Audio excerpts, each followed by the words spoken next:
Voilà. Mais merci pour l'invitation. Donc, nous allons aborder le sujet du support aux utilisateurs avec le cas de la e-box entreprise. Je m'appelle Eric Van Lien, je suis le product manager. Je vais vous parler des défis et David vous expliquera les solutions que nous avons mis en place pour supporter les utilisateurs à propos de la e-box Enterprise. Donc, la présentation, je regarde ici, l'agenda, ça sera rapidement, bon, d'abord un tout petit peu le contexte de la e-box Enterprise, ses avantages, la situation, le contexte, les évolutions qui ont évidemment un impact qui auront un impact très important sur le support et les moyens mis en place. Donc, la e-box Enterprise s'inscrit dans un contexte de digitalisation des institutions publiques et privées.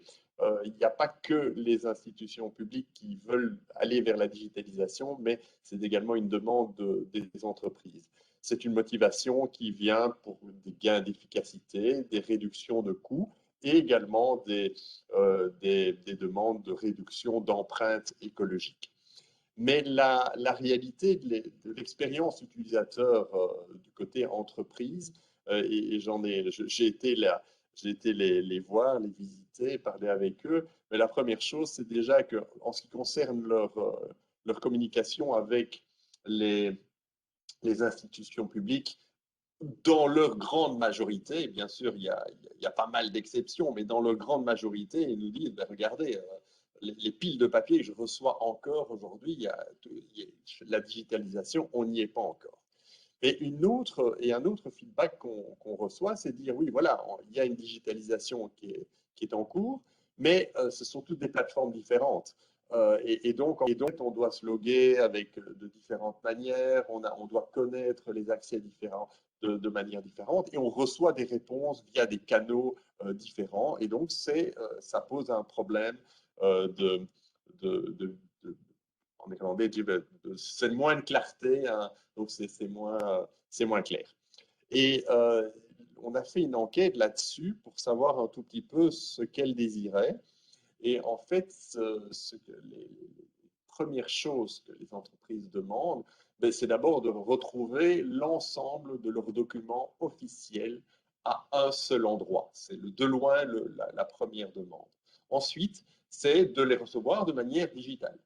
Le dernier point, c'est d'avoir une garantie de ne rien avoir raté comme document et d'avoir également une assurance de l'authenticité de ces documents. Est-ce que je suis certain que c'est bien un document officiel de telle institution et pas, Wouter le mentionnait au début dans son introduction, non pas un phishing ou quelque chose voilà, de malicieux qui arriverait dans ma mailbox.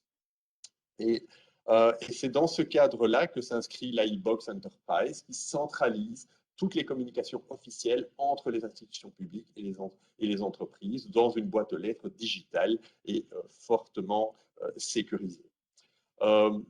Voilà, ici vous avez l'interface, une interface évidemment claire, facile d'utilisation, tout à fait gratuite bien sûr, et récemment adaptée à l'utilisation des appareils mobiles.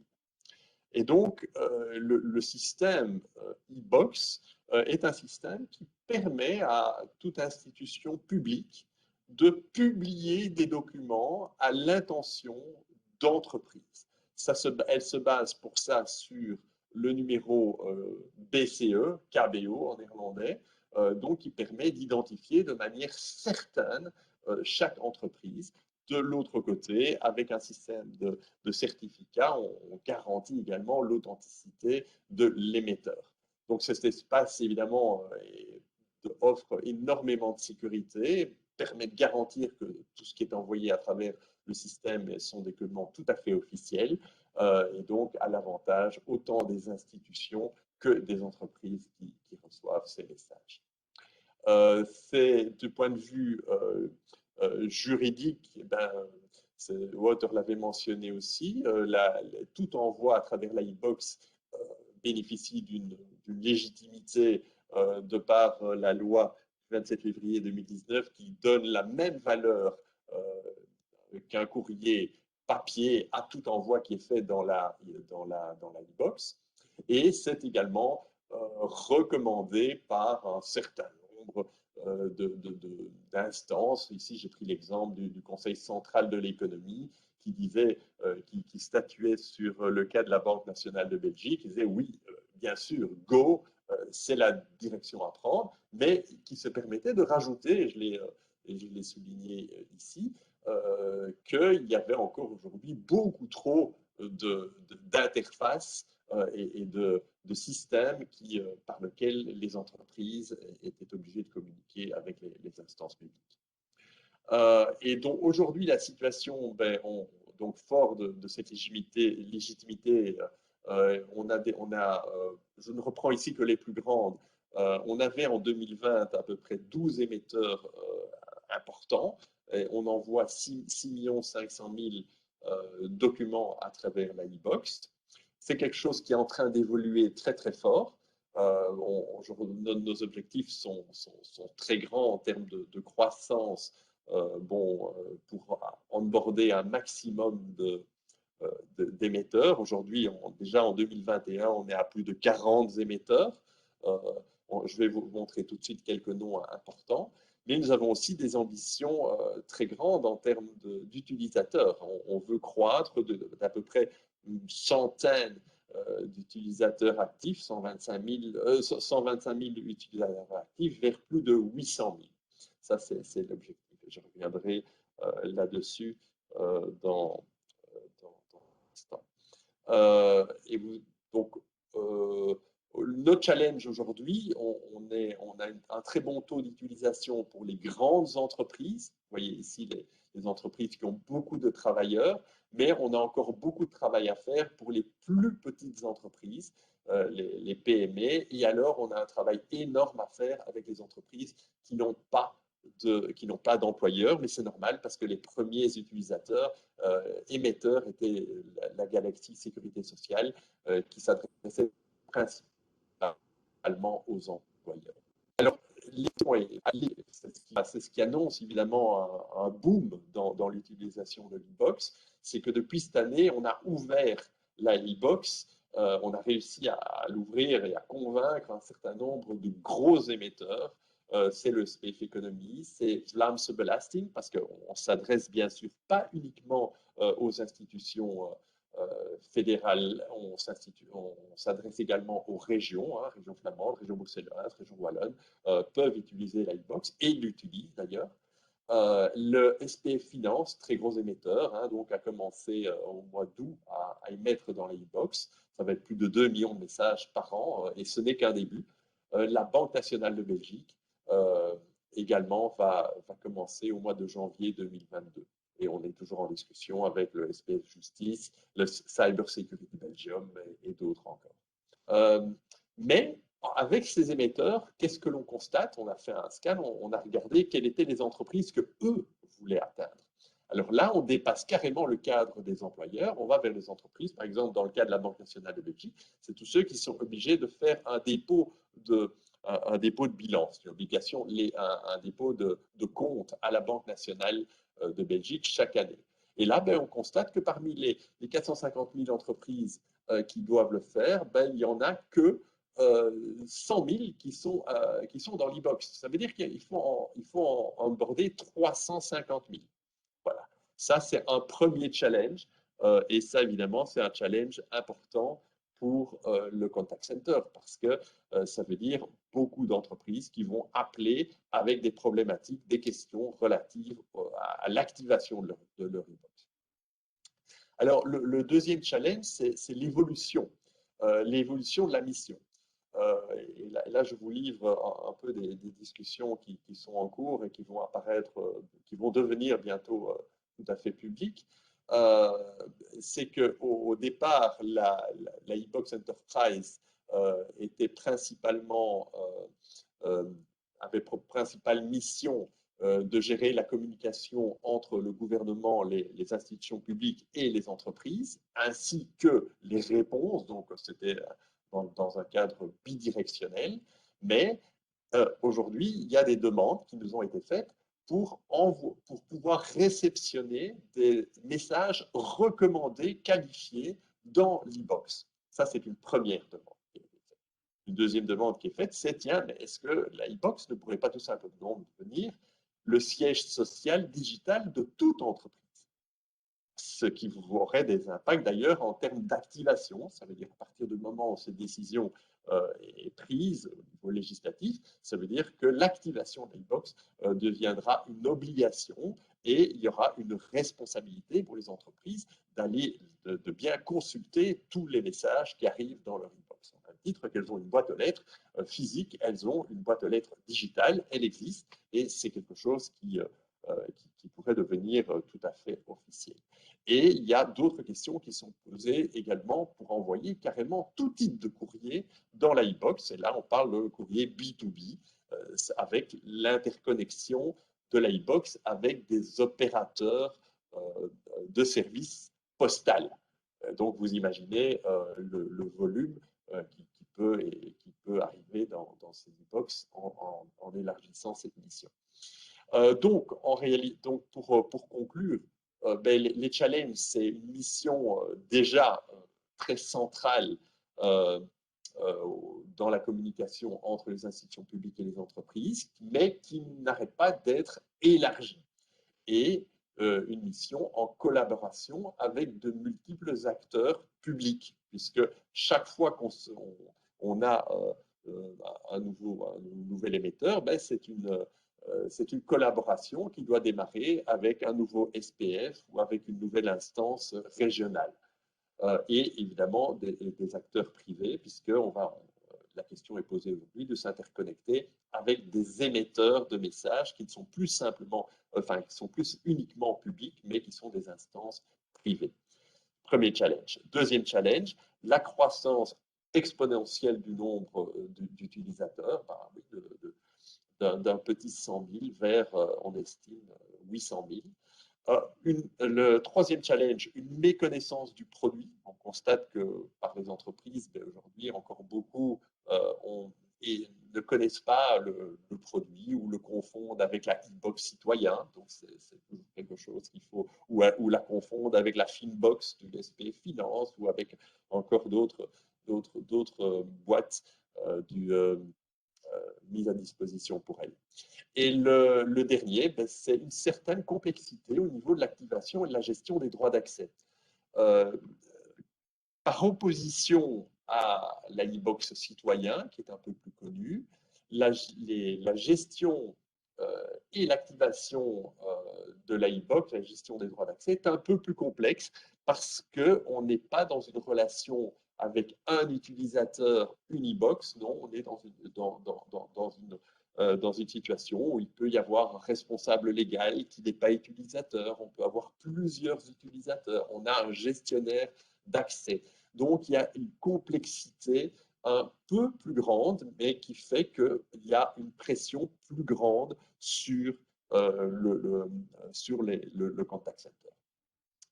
Pour arriver à gérer tout ça, on travaille sur plusieurs niveaux. On travaille bien sûr sur le développement du produit pour le rendre toujours plus facile d'utilisation. On travaille sur le contenu, là j'en ai assez parlé, pour avoir toujours plus de messages dedans et rendre la box plus attractive. On travaille sur la communication pour faire savoir évidemment toutes les évolutions et rendre faire les choses, c'est bien, mais si vous ne les communiquez pas avec les entreprises, il n'y a rien qui bouge. Et bien sûr, dernier élément très important dans l'expérience utilisateur, c'est le support. Et c'est là évidemment que je vais passer la parole à David, mais le support très important pour optimiser l'expérience utilisateur. Et ce dernier slide n'est pas anodin, j'ai utilisé des engrenages pour expliquer, et ça, David y reviendra, mais je le précise déjà, l'interaction qu'il doit y avoir entre ce support et ce helpdesk avec tout le reste, c'est-à-dire avec le développement du produit, éventuellement avec la communication pour pouvoir rendre cette expérience la plus facile, la meilleure pour l'utilisateur. Mais je termine ainsi, et c'est mon slide d'introduction pour la présentation de David qui va expliquer mais comment on organise le support dans le contexte que j'ai expliqué et aussi en interaction avec d'autres SPF et d'autres émetteurs pour la meilleure expérience utilisateur. Voilà. Merci Eric pour la présentation. Je vais à mon tour partager mon écran.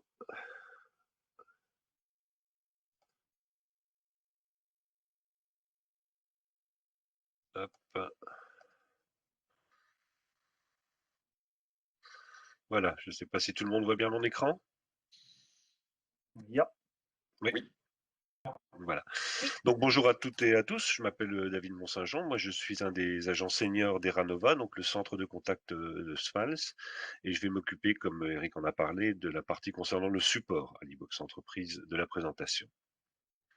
Mon exposé va se diviser en 5 parties. Il y aura les 2 premières parties qui vont concerner la présentation de SMALS et de son centre de contact Eranova.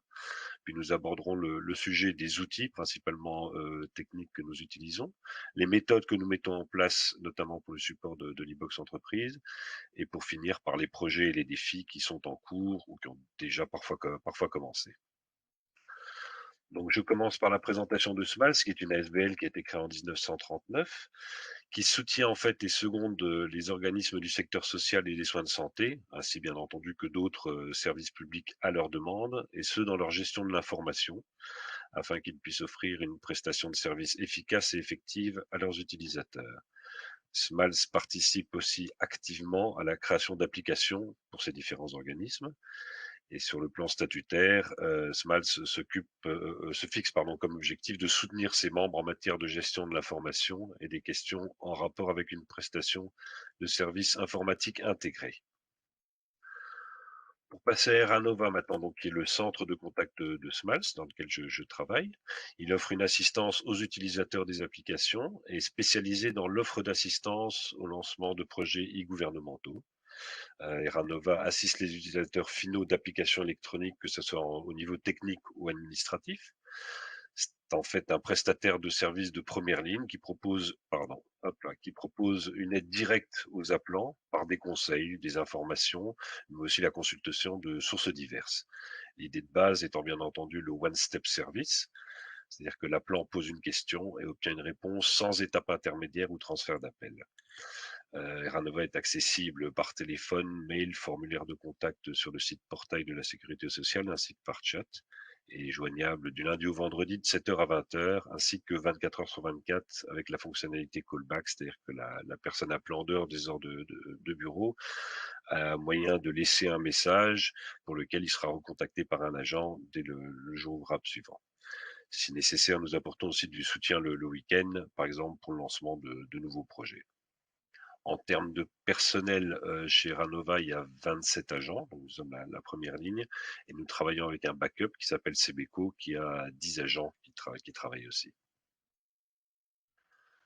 En termes d'outils, là je parle principalement de technologie, donc le centre de contact est équipé bien entendu de tout le hardware, des softwares requis et travaille dans un environnement Customer Relationship Management sur lequel nous reviendrons un petit peu plus loin. En termes de technologie téléphonique moderne, et ce, bien entendu, d'atteindre une performance élevée et utiliser de manière optimale les moyens à disposition, c'est-à-dire on parle d'une puissante centrale téléphonique PABX, un module IVR, donc Interaction Voice Response, qui permet de guider l'appelant à travers un menu téléphonique. On a aussi un automatic call distribution avec un skill-based routing qui permet de transférer automatiquement l'appel à la personne la plus appropriée, ce dans le but de réduire le temps d'attente et de réponse des appelants. Pour revenir au Customer Relationship Management, le but est de se focaliser sur l'orientation client à grande échelle. Et les services CRM sont développés au sein même de SMALS, en fait, et offerts par l'intégration de 3 composantes. On parle de la plateforme CRM elle-même, Eranova, dont je viens de vous parler, et notre bureau de communication, Bucom, sur lequel je reviendrai aussi un petit peu plus tard. Nous avons aussi à notre disposition un système AID pour le dispatching des mails entrants avec le même but que pour la téléphonie, c'est-à-dire que quand une question précise entre, elle soit redirigée directement vers les agents qui traitent ces matières plutôt que d'être dans une boucle où il y aura pas forcément une réponse directe. En termes de méthode, donc Smals met un point d'honneur à offrir un service de qualité et pour la mesurer, il y a divers instruments, notamment des rapports journaliers sur lesquels je vais revenir aussi et des critères qui sont utilisés, ainsi que des services level définis avec les donneurs d'ordre. Un des principaux buts, bien entendu, est de diriger l'utilisateur dans tout son processus, mais aussi de participer aux adaptations des produits. Afin d'y arriver, Smals a mis en place donc un système de collaboration entre les différents centres de contact de l'ENSS et les autres institutions, ainsi qu'une consultance via une offre de service auprès d'autres centres de contact. Plus en termes de formation interne, il y a de nombreux briefings qui sont organisés avec les agents afin de maintenir leur niveau de connaissance à jour. Et de plus, il y a aussi une communication rapide et efficace grâce à une technologie que nous utilisons via notre bureau de communication, Bucom, donc qui soutient le lancement de nouveaux projets via des campagnes de communication adaptées, ainsi que par l'analyse de projets depuis la conception jusqu'à la production et leur mise en exécution. Plus précisément, pour revenir à l'e-box entreprise, on parle bien entendu de soutien journalier via les agents Eranova et Sebeco. Il y a aussi de nombreux rapports journaliers qui sont rédigés concernant le nombre de dossiers avec une classification par statut, par origine, par cause de ceci. Une collaboration très régulière avec les autres institutions, un échange, c'est important. La création de manuels et tutoriels aussi bien pour les utilisateurs que pour les donneurs d'ordre. On parle aussi de filtrage manuel des dossiers et de listage des actions correctives à prendre. La base de knowledge, comme en a parlé mon collègue Cyril tout à l'heure, les adaptations des FAQ. Un point aussi sur lequel on va insister, c'est la promotion du Citybox Entreprise et des propositions d'adaptation par rapport au produit même.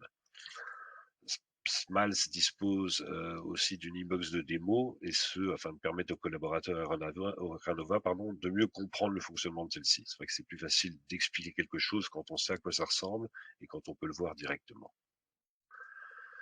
Alors, la mise en application de ces méthodes a aussi pour but, en fait, de travailler en étroite collaboration avec les institutions concernées et de pouvoir apporter les actions correctives nécessaires lors de l'envoi de nouvelles campagnes, comme le montrent les graphiques ci-dessous. Ceux-ci permettent, en fait, de mettre en rapport les campagnes effectuées par les institutions et le nombre de dossiers traités par les agents. Et cela montre bien l'importance, en fait, de la collaboration entre le support et les institutions, permettant entre autres d'anticiper le volume des demandes de façon précise, d'adapter les FAQ, ainsi que le produit même au fur et à mesure en fait de l'avancement des campagnes. En termes de projets et de défis, on entendait parler dans une autre présentation de chatbot. On est en train justement d'essayer de développer ce chatbot spécifique ou automatique. L'idée étant de déterminer en fait des mots-clés en fonction de l'analyse des dossiers et les associer au FAQ, et pouvoir ainsi offrir la possibilité aux appelants d'avoir des réponses à des questions précises sous forme de template.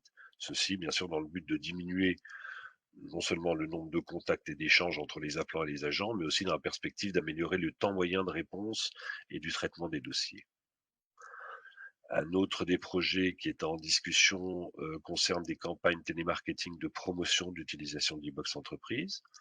Celle-ci sera organisée via les agents Eranova et Sebeco, l'idée étant que certains agents spécialement formés contactent les entreprises n'ayant pas ou peu d'utilisation de leur e-box afin de faire la promotion de celle-ci. Pour le nombre d'agents choisis, là, il faudra voir un peu les compétences qui sont demandées. On parle bien sûr de bilinguisme, du fait d'être vendeur, de connaissance de l'e-box. Tout cela dépendant aussi de la période à laquelle les campagnes sont faites et surtout de la source de la campagne. On travaille aussi beaucoup sur l'adaptation de la base de knowledge pour les agents, c'est-à-dire création, suivi du contenu, modification. Cette partie a été développée par Cyril, donc je vais pas en parler énormément. Je vais simplement vous donner comme exemple les 3 exemples de knowledge qui sont liés principalement à l'e-box, c'est-à-dire comment avoir l'accès à l'e-box entreprise, quel type de mail ou de messages ou de documents sont envoyés concernant l'e-box entreprise, ou j'ai une question sur le contenu d'un document reçu.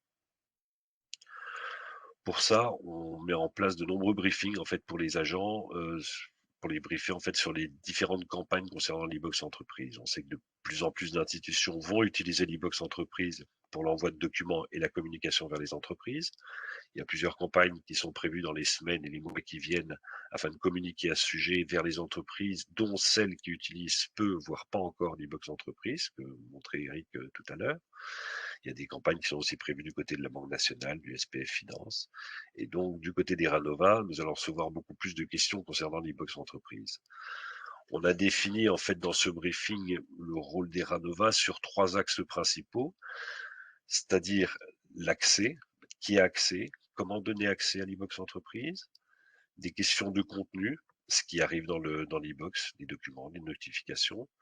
Là, il va aussi y avoir un gros travail de nos agents concernant le fait de guider les gens sur le site de l'e-box entreprise, notamment via les FAQ, les vidéos explicatives.